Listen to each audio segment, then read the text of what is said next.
একটা পূজা যা কেবল ধর্মীয় আচার নয়, বরং এক জীবন্ত লোকজ সংস্কৃতি, তপস্যা আর আত্মনিবেদনের অনন্য উদাহরণ।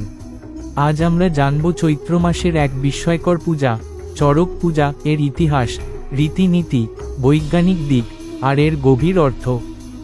প্রাচীনকাল থেকেই মানুষ প্রকৃতির শক্তিকে ভয় পেত, আবার পূজাও করত। চড়ক পূজার সূচনার পেছনেও আছে এমনই এক কাহিনী। এক সময় গ্রামে খরা, রোগবালাই ও নানা দুর্ভোগ দেখা দেয়। তখন গায়ের কিছু সাধু ও ভক্তরা দেবতা শিবের কৃপা পাওয়ার জন্য কঠোর তপস্যা শুরু করেন। বিশ্বাস করা হয় সেই সাধনাই পরবর্তীতে রূপ নেয় চৈত্র সংক্রান্তির চড়ক পূজায়। এই পূজার পিছনে আছে এক অটুট বিশ্বাস যে শিব সন্তুষ্ট হলে বৃষ্টি হবে, রোগ মুক্তি আসবে আর সমাজে শান্তি ফিরে আসবে। চড়ক পূজা মানে কেবল একটি দিনের অনুষ্ঠান নয়, এটি এক মাসব্যাপী শারীরিক ও মানসিক প্রস্তুতির ফল। চৈত্র মাস শুরু হতেই ভক্তরা সন্ন্যাস গ্রহণ করেন। কেউ কেউ 3 দিন, কেউ 7 দিন, কেউ 15 দিন, আবার কেউ কেউ পুরো মাস ধরেই সন্ন্যাস পালন করেন। সন্ন্যাসীরা গেরুয়া বসন পরিধান করেন, একবেলা নিরামিষ আহার গ্রহণ করেন। আবার কেউ কেউ উপবাস পালন করেন, পরিবার পরিজনের থেকে দূরে থাকেন, শিবের নাম জপ, কীর্তন ও ধ্যান করেন। তারা গ্রামে গ্রামে ঘুরে গান করেন, এই গানকে বলে গাজন গান। এই গান শুধুই গান নয়, এটি এক ধরনের প্রচার, তপস্যা এবং সমাজকে সচেতন করার একটি মাধ্যম। চৈত্র সংক্রান্তির দিন আসে বছরের সবচেয়ে রোমাঞ্চকর এক উৎসব নিয়ে।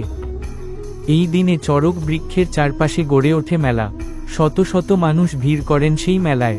শুরু হয় মূল আচার। মূল আচারগুলোর মধ্যে উল্লেখযোগ্য চড়ক গাছে ঝুলে থাকা, শরীরে লোহার হুক ঢুকিয়ে ভক্তরা গাছ থেকে দোলেন। এটি প্রতীকী আত্মনিবেদন। অগ্নি পদক্ষেপ, অনেকে খালি পায়ে আগুনের উপর দিয়ে হেঁটে যান। আবার কেউ কেউ পুরো দিন দাঁড়িয়ে থাকেন, শিবের ধ্যান করেন। এই আচারগুলো শুনতে ভয়ানক লাগলেও এগুলো শারীরিক সক্ষমতা, মানসিক দৃঢ়তা এবং বিশ্বাসের অসীম উদাহরণ। এই পূজার পেছনে আছে গভীর আধ্যাত্মিক ও সামাজিক তাৎপর্য। এটি আমাদের শেখায় ত্যাগ ও নিয়মের মধ্যে থেকেও আত্মা বিশুদ্ধ করা যায়। ভক্তি, ধৈর্য আর সহিষ্ণুতার চরম রূপ দেখা যায় এই পূজায়। এটি গ্রামের মানুষদের মধ্যে সাম্য, সহযোগিতা ও সম্প্রীতির শিক্ষা দেয়। অনেকে প্রশ্ন করেন, এই সব শারীরিক কষ্টের পেছনে কি কোনো বৈজ্ঞানিক যুক্তি আছে? আসুন দেখা যাক। উপবাস, এটি শরীর ডিটক্স করে, হজম শক্তি বাড়ায়। হুক সুইং বা গাছে ঝোলা, শরীরের নির্দিষ্ট অংশে চাপ পড়লে মস্তিষ্ক থেকে এন্ডোরফিন নিঃসৃত হয়, যা ব্যথা কমায় ও আনন্দ দেয়। ধ্যান ও কীর্তন, এগুলো মানসিক চাপ কমায়, মন শান্ত করে। অর্থাৎ এই সব আচার অনুষ্ঠান এক ধরনের শরীরচর্চা ও মানসিক ট্রেনিং হিসেবেও কাজ করে। একবার মেদিনীপুর গিয়েছিলাম চড়ক দেখতে। সেখানে রাজু নামে এক সন্ন্যাসীর সাথে আলাপ হয়েছিল। চলুন এবার শুনি মেদিনীপুরের সেই রাজু সন্ন্যাসীর গল্প। রাজু ছোটবেলা থেকেই দুস্থ। একবার তার মা ভীষণ অসুস্থ হয়ে পড়েন। ডাক্তাররা তার মাকে সুস্থ করতে না পেরে কলকাতায় চিকিৎসা করার পরামর্শ দেন। কিন্তু রাজুর কাছে কলকাতায় চিকিৎসা করানোর মতো সামর্থ্য ছিল না। অসহায়ভাবে সে মনস্থির করে চড়কে সন্ন্যাস নেবে। 7 দিন সন্ন্যাস পালন করে এবং চড়ক গাছে ঝোলে। তারপরের দিন থেকেই তার মা সুস্থ হয়ে ওঠেন। রাজু বিশ্বাস করে এটা শিবের আশীর্বাদ। তারপর থেকে সে প্রতি বছর এই পূজা করে আসছে। আপনাদেরও এরকম কোনো অভিজ্ঞতা থাকলে কমেন্টে জানাতে পারেন। সময়ের সঙ্গে সঙ্গে কিছু নিয়মের পরিবর্তন এসেছে।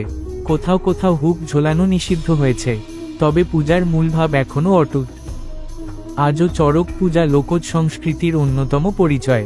এটি শুধু পূজা নয়, একটি উৎসব, একটি আধ্যাত্মিক অনুশীলন এবং বিশ্বাসের নিদর্শন। আপনার আমার চারপাশে এমন অনেক রীতি আছে যেগুলোর গভীরতা আমরা বুঝি না। চড়ক পূজা সেই সব রীতির একটি, যা শুধু শরীর দিয়ে নয়, মন দিয়ে পালন করতে হয়। এই ভিডিওটি যদি ভালো লেগে থাকে তাহলে লাইক, শেয়ার ও সাবস্ক্রাইব করতে ভুলবেন না। আর কমেন্টে জানাবেন আপনার অঞ্চলে কিভাবে চড়ক পূজা পালিত হয়।